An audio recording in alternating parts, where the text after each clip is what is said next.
To 6 times, 5-6 बार आप सांस लंबे लीजिए और एहसास करिए कि आपका जो शरीर है, मन है, माइंड है, ये सब हल्का हो रहा है।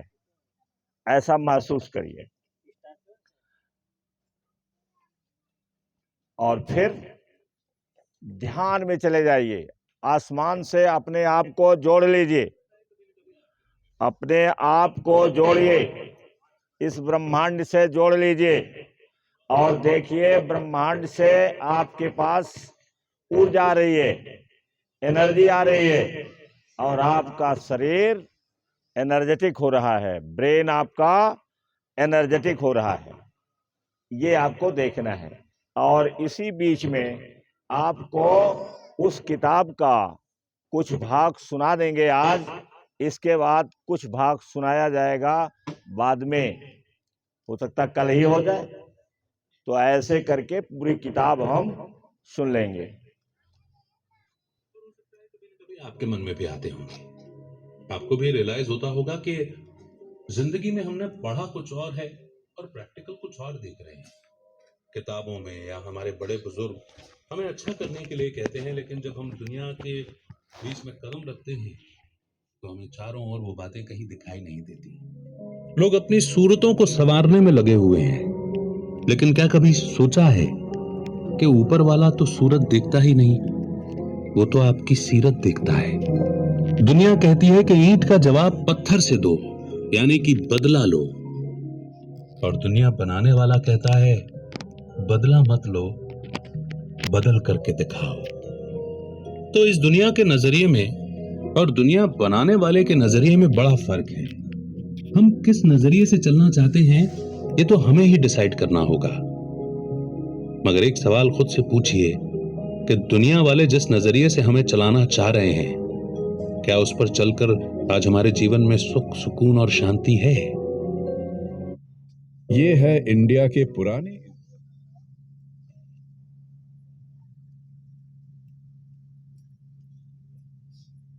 और इसीलिए हमें वो नजरिया अपनाना ही होगा जो शायद ऊपर वाला चाहता है, और ऊपर वाले के उस नजरिए को, उसकी बनाई नेचर को समझ करके कुछ बुद्धिजीवियों ने उस नजरिए को बखूबी समझा और औरों तक समझाने का प्रयास भी किया।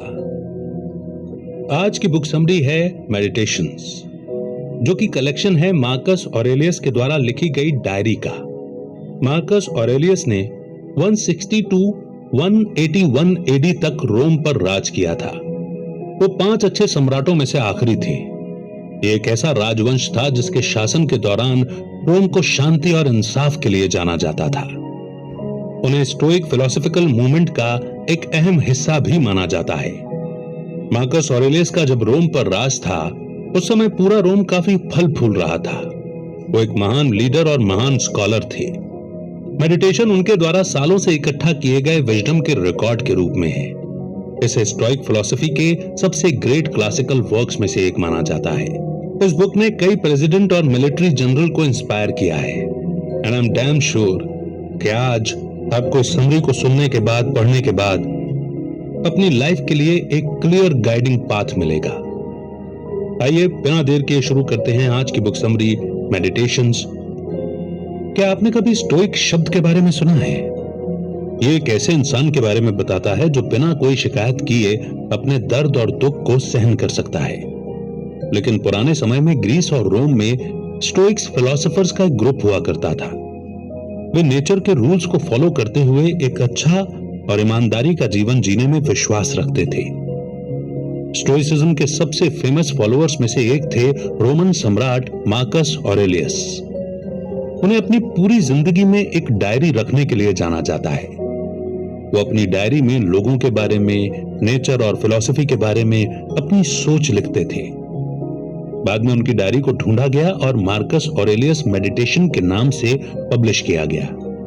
ओरिजिनल मेडिटेशन में ऐसी 12 किताबें थीं जो मार्कस ऑरेलियस के रैंडम ख्यालों से भरी हुई थी।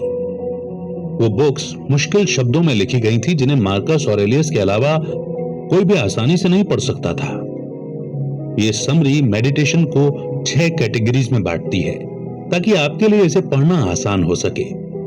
इस समरी में हम उस तरह के लाइफस्टाइल को देखेंगे जिसे ऑरेलियस ने लोगों को अपनाने की सलाह दी थी। आप इस दुनिया और उसमें रहने वालों के साथ इंटरेक्ट करने का ऑरेलियस का तरीका सीखेंगे और साथ ही ये भी सीखेंगे कि अलग अलग रिश्तों में एक स्टोइक की जिम्मेदारियां क्या होती हैं। स्टोइक फिलोसोफर्स का मानना था कि मौत और खत्म होने से कभी भी डरना नहीं चाहिए। ये समरी इस मामले पर मार्कस ऑरेलियस की राय को स्टडी करती है। आप जानेंगे कि स्टोइक्स नेचर और उसकी सुंदरता के कितने कायल थे। आखिर में आप इंसान के मन और उसकी खासियत के बारे में स्टोइक डेफिनेशन जानेंगे। शुरुआती रोमन सम्राट अपने समय के सबसे महान लीडर और बुद्धिमान शख्स थे। अनफॉर्चुनेटली उनके ज्यादातर लिखे हुए लेख इतने सालों में गुम हो गए हैं। मार्कस ऑरेलियस के मेडिटेशन आपको एक महान लीडर के दिमाग में झांकने का मौका देते हैं। आइए इस लर्निंग और ब्लिसफुल जर्नी की शुरुआत करते हैं इस पहले चैप्टर से। लाइफस्टाइल। इंसान शरीर, आत्मा और माइंड यानी कि मन से बना है। शरीर सेंसेस को और आत्मा इच्छाओं को महसूस करती है। माइंड कुछ महसूस नहीं करता है, लेकिन सोचने समझने के लिए जिम्मेदार होता है। शरीर सेंसेशंस को और आत्मा इच्छाओं को महसूस करती है। माइंड कुछ महसूस नहीं करता है, लेकिन सोचने समझने के लिए जिम्मेदार होता है। जंगली जानवर भी सेंसेशंस महसूस करते हैं। हम में से बुरे लोग भी, चाहे वो कोई कातिल ही क्यों ना हो, इच्छाओं को महसूस करता है। एक आम इंसान अपने मन को अपनी लाइफ को गाइड करने देता है, ये सोचकर कि उसकी चॉइस सही है। तो एक अच्छा और सही इंसान दूसरों से अलग कैसे होता है? आपको अपनी किस्मत को पूरे मन से अपनाना चाहिए, चाहे उसमें कुछ भी हो, और हर चीज में फैसले पूरी समझदारी और सोच समझ कर लेने चाहिए। चाहे आपकी समझ जो भी कहे, कभी झूठ ना बोलें और ना ही किसी के साथ बुरा करें। आप एक सिंपल और खुशहाल जिंदगी जिए, फिर चाहे कोई आपकी उसके लिए तारीफ करे या ना करे। आप अपना टाइम बिना मतलब की चीजों पर बर्बाद नहीं कर सकते। जादूगर और तमाशे वालों के कारनामों को देखने में अपना टाइम बर्बाद करने की जगह अपने टाइम का इस्तेमाल फिलॉसफी को पढ़ने और प्रैक्टिस करने में लगाएं। अपने आप को लगातार इंप्रूव करते हुए एक सिंपल जिंदगी जिए। आपको हमेशा सुख और दुख की ओर एक जैसा एटीट्यूड रखना चाहिए। आपको अमीर होने का घमंड नहीं करना चाहिए, लेकिन आपको अपने आराम के लिए गिल्टी महसूस भी नहीं करना है। आप उन सब ऐशो आराम का फायदा उठा सकते हैं जो आपके पास हैं, लेकिन उनके बिना भी जीवन जीने का माइंडसेट भी रखिए। पूरे डिसिप्लिन से अपना ध्यान पढ़ाई लिखाई में लगाएं। स्टोरीज और पोएम लिखने में वक्त बर्बाद ना करें। जब आप लेटर्स के जरिए बातचीत करते हैं तो जितना मुमकिन हो सके आसान शब्दों में साफ साफ लिखें। जब आप कुछ पढ़ते हैं तो सिर्फ क्या लिखा है ये जानकर संतुष्ट ना हो। हर डिटेल पर ध्यान दें और पक्का करें कि आपको लेसन का मतलब समझ में आया या नहीं। Black tiger, Ravindra Kaushik. नहीं, आप सिर्फ अपने सामने ही सभी कामों को पूरा करके पर्पसफुल और अच्छा जीवन जी सकते हैं। इसीलिए पूरे ध्यान और सीरियसली अपनी ड्यूटीज को पूरा करें। अपने इमोशंस को अपने ऊपर हावी ना होने दें, नहीं तो यह आपको आपके मकसद से भटका देगा। अपने सभी काम को ऐसे करें जैसे कि वो आपके जीवन का आखिरी काम हो। कुछ इंसान आसानी से डिस्ट्रैक्ट हो जाते हैं और ऐसे लोगों का हर टाइम अपने काम पर फोकस करना पॉसिबल नहीं होता। ऐसी सिचुएशन में कुछ सीखने में अपने टाइम को यूज करें और खुद को डिस्ट्रैक्ट होने से बचाएं। कई ऐसे भी लोग होते हैं जो आसानी से डिस्ट्रैक्ट नहीं होते, लेकिन उनके पास काम करने का कोई मकसद नहीं होता। वो भी उतना ही टाइम वेस्ट करते हैं जितना कि डिस्ट्रैक्ट होने वाले लोग। कुछ पाप दूसरे पाप से भी बदतर होते हैं। सुख के लिए किए गए पाप गुस्से में किए गए पाप से कहीं ज्यादा बुरे होते हैं। नाराज इंसान अंदर से दुखी होकर पाप करता है। शायद उसके साथ कुछ गलत हुआ हो जिसकी वजह से उसका गुस्सा भड़क गया हो, लेकिन जब आप अपने मजे के लिए या खुशी के लिए पाप करते हैं, तब आप किसी इंसान के या दुनिया के इन्फ्लुएंस में आकर ऐसा नहीं करते हैं। आप अपने स्वार्थ की वजह से गलत काम करते हैं। इस तरह मजे के लिए पाप करने से आप कड़ी सजा के हकदार बन जाते हैं। बहादुरी, ईमानदारी और सेल्फ कंट्रोल इंसान के जीवन का गोल होना चाहिए। फिजिकल और मेंटल दोनों तरह की बेकार इच्छाओं से खुद को दूर रखें। उन 3 वैल्यूज पर पूरा ध्यान दें। रुतबे, सम्मान और पैसे के पीछे न भागें। अक्सर ये चीजें एक अच्छी जिंदगी जीने वाले इंसान तक अपने आप आ जाती हैं। अपने सामने आए सभी काम को वैसे ही करें जैसे उन्हें किया जाना चाहिए। काम को पूरी एनर्जी, फोकस और सब्र के साथ करें। आप जो काम करते हैं उसमें संतुष्ट होने की कोशिश करें कि यह काम नेचर ने आपके लिए चुना है। यही सुखी जीवन जीने का मंत्र है। हमें 2 काम करने के लिए हमेशा तैयार रहना चाहिए। पहला, ऐसा काम करें जो इंसानियत की भलाई को ध्यान में रखते हुए सही हो। दूसरा, जब कोई आपको सही रास्ता दिखाए तो अपनी सोच और विश्वास को बदल लें। लेकिन अपनी सोच को सिर्फ इसलिए न बदलें क्योंकि वो बिलीफ यानी कि विश्वास ज्यादा पॉपुलर है। ऐसा तब कीजिए जब ऐसा करना सही हो और इससे दूसरों को फायदा पहुंचता हो और ये आपकी समझ में भी आसानी से आता हो। क्या किसी ने आपके साथ गलत किया है? नहीं, उन्होंने ऐसा सिर्फ अपने ही साथ किया है। आपके साथ जो कुछ भी होता है वो नेचर की वजह से होता है, तो ये बिल्कुल सही होना चाहिए। जिंदगी बहुत छोटी है। आपके पास गलत और बुराई के बारे में शिकायत करने का टाइम नहीं है। आपके साथ होने वाली बुरी चीजों को नजरअंदाज करें और जीवन में आगे बढ़ें। पास्ट में की गई बातें अब अजीब लगती हैं। क्या आपने हेड्रियन, स्किपियो और एंटोनिनस जैसे नाम सुने हैं? इन सभी लोगों को पूरी दुनिया में लोग जानते थे और इनसे डरते थे। सब कुछ धुंधला पड़ जाता है, याद बनकर रह जाता है और बाद में धूल में बदल जाता है। इसीलिए हमें कभी भी फेमस होने के लिए या पहचान बनाने के लिए काम नहीं करना चाहिए, बल्कि सेल्फलेस, ईमानदार और अच्छा इंसान बनने के लिए काम करें। क्या आप सुबह बिस्तर से उठने के लिए स्ट्रगल करते हैं? उस टाइम सोचें कि आपके जीवन का क्या मकसद है। क्या सारा दिन सोना जरूरी है या फिर उठकर अपना काम करना जरूरी है? हो सकता है कि आपको अपना मकसद पता हो, लेकिन बेड पर लेटे रहना या अपने कंफर्ट में रहना आपको अच्छा लगता है क्योंकि ये आपको आराम देता है। अपने चारों तरफ देखिए, क्या कोई इंसान या जानवर अपना काम छोड़कर आराम कर रहा है? तो उठो, जाओ और वही करो जो नेचर आपसे मांग रही है। आप ये लॉजिक दे सकते हैं कि नींद सभी के लिए जरूरी है और ये सच भी है, लेकिन नेचर ने नींद पर एक लिमिट सेट की है। उसी तरह आप लगातार खा और पी भी नहीं सकते। आप किसी भी तरह अपनी नींद तो पूरी कर लेते हैं, लेकिन क्या कभी आपने अपने काम को पूरा करने के लिए हद पार की है?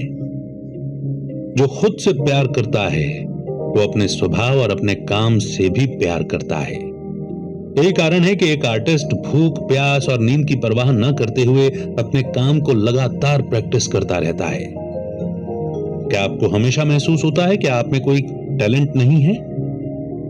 क्या आप अपने से इंटेलिजेंट, अच्छे दिखने वाले और अच्छी तरह से बोलने वाले लोगों से जलन महसूस करते हैं? लेकिन क्या आपने उन खूबियों को बेहतर बनाने पर काम किया है जिनके साथ कोई भी इंसान पैदा नहीं होता है? ईमानदारी, सब्र, सीरियसनेस और कंट्रोल जैसी खूबियों की प्रैक्टिस करनी पड़ती है। अगर आप उनकी प्रैक्टिस नहीं करते हैं तो आप ये शिकायत क्यों करते हैं कि लाइफ बहुत अनफेयर है? ये इंसान की सबसे इंपॉर्टेंट खूबियां हैं। शिकायत तभी करें जब सोसाइटी आपको आपके अच्छे कैरेक्टर के साथ भी एक्सेप्ट न करे। बिजी लोग हमेशा अपने हर काम से परेशान हो जाते हैं, लेकिन अगर कोई दोस्त आपसे पूछे कि अपना नाम कैसे लिखना है, तो क्या आप उस पर गुस्सा करेंगे या उसे एक लेटर बताएंगे? हमारा काम और जिम्मेदारियां हमारे नाम की तरह ही होती हैं। ये सिर्फ एक छोटा सा काम है। अपने काम से परेशान होने की जगह उन्हें एक एक करके करें। अगर आप गलत हैं या कोई आपको आपकी गलतियां दिखाता है तो अपनी गलतियों को ग्रेसफुली चेंज करें। आपका गोल सच की तलाश करना होना चाहिए, क्योंकि सच ने कभी किसी को कोई नुकसान नहीं पहुंचाया है। ना समझ बने रहना सबसे बड़ा नुकसान है। ये आपसे मैंने प्रश्न क्या किया कि जितना आपने सुना है उसमें से कितना आपको याद हो गया? 1 वाक्य, 2 वाक्य, 3 वाक्य, 4 वाक्य, कोई चीज तो याद हुआ होगा, एक ही सही। तो याद हुआ होगा तो देखिए कि क्या आप पहले से उसे पढ़ते हैं कि नहीं पढ़ते हैं। तो कौन आके बताएगा। और ये आ रही है साक्षी, जोरदार ताली बजाइए साक्षी के लिए। Good morning to all of you. My name is Sakshi Yadav from class 6। हम सभी ने जो वीडियो सुना है उसमें से एक चीज है कि जो इंसान पैदा होता है शुरू से ही उसके पास ना ही ईमानदारी होती है, ना ही सेल्फलेस होता है और ना ही उसके अंदर कोई टैलेंट होता है। वो जैसे जैसे बड़ा होता है वो अपनी फैमिली में से ही धीरे धीरे उन सब टैलेंट की प्रैक्टिस करता है, तब जाके उसके अंदर वो चीज आती है। Thank you. और कोई चीज।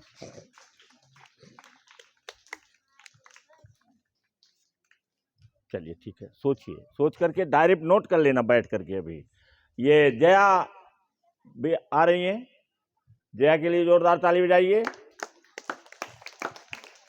जो लोग ध्यान। My name is Jaya Yadav from class 6।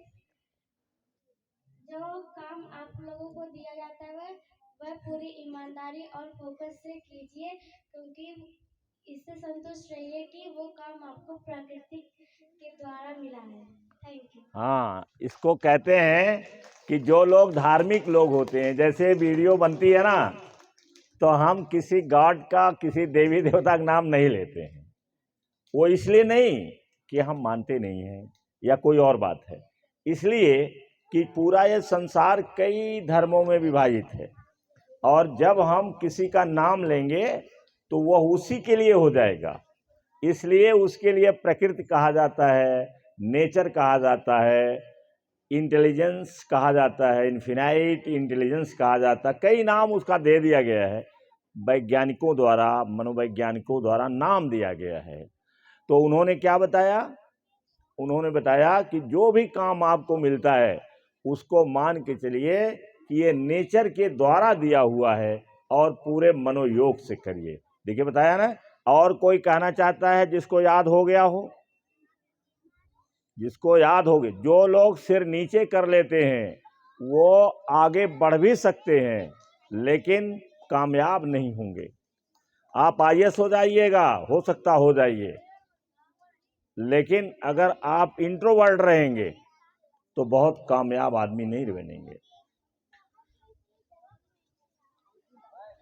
तो इस तरीके से है। अब आप चूंकि मेडिटेशन डे है तो आप मेडिटेशन करेंगे।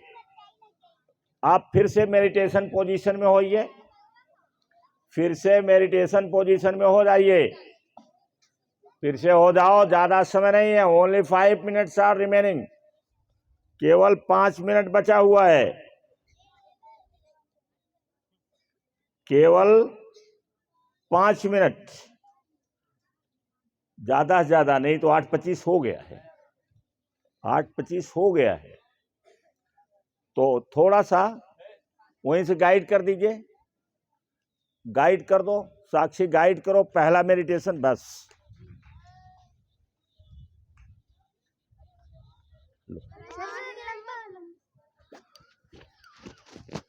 आप सभी लोग आप कमल आसन में बैठ जाइए। बैठ जाइए, जैसा बोल रही हैं, ओनली 5 मिनट। 5 मिनट का मेडिटेशन ही बहुत होता है। शरीर की स्कैनिंग कीजिए। अपने शरीर को देखिए, क्योंकि शरीर आपका मुख्य भाग है जो आपको ऊंचाई पर ले जाएगा। जिसका स्वास्थ्य नहीं ठीक रहता है वो कामयाब आदमी नहीं बनता है। लॉन्ग ब्रेथ लीजिए।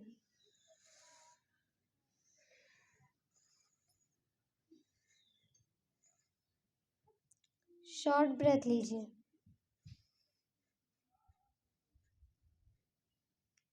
नॉर्मल ब्रेथ लीजिए।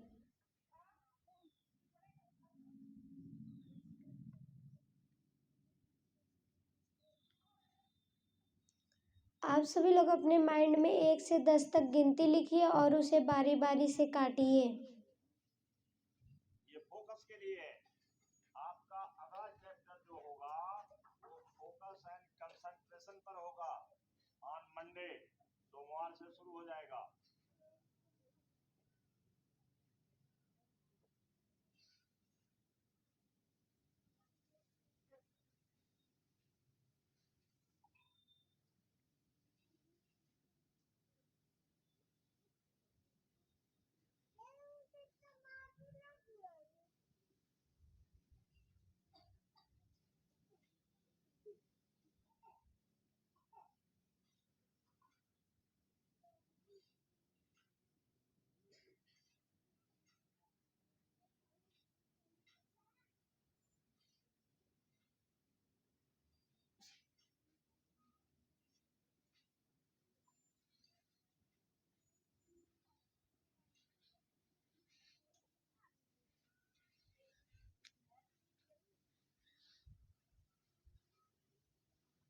Count down meditation. Count down meditation कीजिए। काउंट डाउन में क्या करना रहता है कि हम 10 से शुरू करते हैं। 10, 9, 8, 7, 6, 5, 4, 3, 2, 1 यहां पहुंचेंगे और 3 बार इसे करिए। 3 बार। ये प्रैक्टिस है कंसंट्रेशन करने का, फोकस करने का। कि अपने दिमाग को जितना फोकस कर ले जाओगे, जितना कंसंट्रेट कर ले जाओगे, उतने कामयाब होगे। एक ही क्लास में बच्चे पढ़ते हैं, कोई एकदम 0 नंबर वाला होता है, कोई टॉप करता है। वो सब उनके मेमोरी और कंसंट्रेशन, फोकस का परिणाम होता है।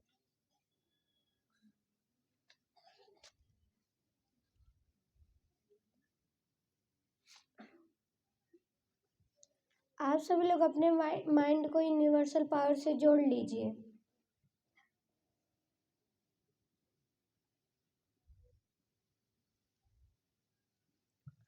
और यह देखिए कि यूनिवर्सल पावर की सारी ऊर्जा आपके अंदर प्रवाहित हो रही है।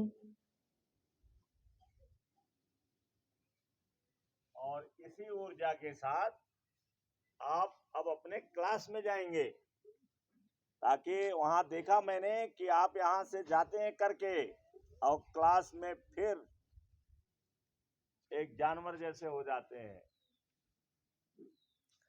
आप सभी लोग अपने आप को 10-12 फीट की दूरी पर खड़ा कर लीजिए।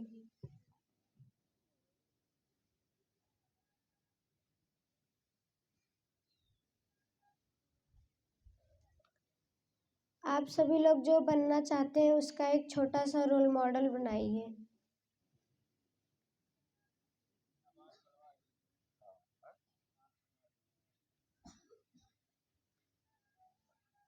उस रोल मॉडल को ले जाकर के अपने दोनों पैरों के बीच में खड़ा कर दीजिए। जोरदार उस शब्द बोलेंगे। 3 बार उस शब्द का उच्चारण कीजिए। जोरदार। ऊस। अब आपका उसे पुराना वाला विकसित चित्र होते हुए है, देखिए। वो भस्म हो गया, खत्म हो गया, और जो नया आप बनना चाहते हैं वो बन के तैयार हो रहे हैं। अब कितने लोग हैं जो घर के सामने अपना ड्रीम लिख करके टांग दिए अपने कमरे के सामने? जरा हाथ उठाएं। ओनली साक्षी, जया, मानसी, अपनी और इच्छा वहाँ 2 अनुसार लड़कियां कार्य हैं। करवाइए। शाबाश। केवल 5 ही लोगों को सही माने में बनना है। 5 ही लोग केवल सही माने में चाहते हैं। इसीलिए इस बात पर हम लोग कामयाब होते हैं। Thank you very much. आप सभी लोग अपनी आँख धीरे धीरे खोल लीजिए।